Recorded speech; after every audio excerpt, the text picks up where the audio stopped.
போது ஒரு பேர் அனௌன்ஸ் பண்ணுறாங்க, வங்காரி மாத்தாய் அப்படின்னு ஒருத்தங்க.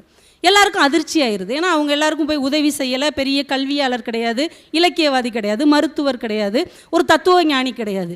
ஏன்னா அவங்க மரம் நடுறவங்க. அவங்கள போய் எப்படி நீங்கள் உலக அமைதிக்கான நோபல் பரிசை கொடுக்கலாம்?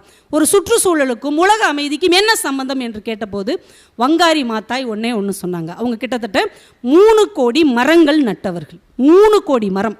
அது மழை வரக்கூடிய மரம், சாதாரண மரம் இல்லை. இந்த மரம் மழையை ஈர்க்கக்கூடிய மரங்கள். இவங்களுக்கு எதுக்கு உலக அமைதிக்கான நோபல் பரிசுன்னு கேட்டாங்க. வேற எதுக்காவது கொடுங்க. அமைதிக்கும் சுற்றுச்சூழலுக்கும் என்ன சம்பந்தம்? அமைதிக்கும் மரம் நடுவதற்கும் என்ன சம்பந்தம்? வங்காரி மாத்தாய் சிரித்து கொண்டே சொன்னார், 3வது உலகப் போர் என்று ஒன்று இந்த மண்ணில் நடந்தால் அது தண்ணீருக்காகத்தான் இருக்கும். ஏன் தண்ணீர் இல்லாமல் போகிறது? மழை இல்லாமல் போவதால் தண்ணீர் இல்லாமல் போவது. ஏன் மழை இல்லாமல் போகிறது? மரங்கள் இல்லாமல் போனதால்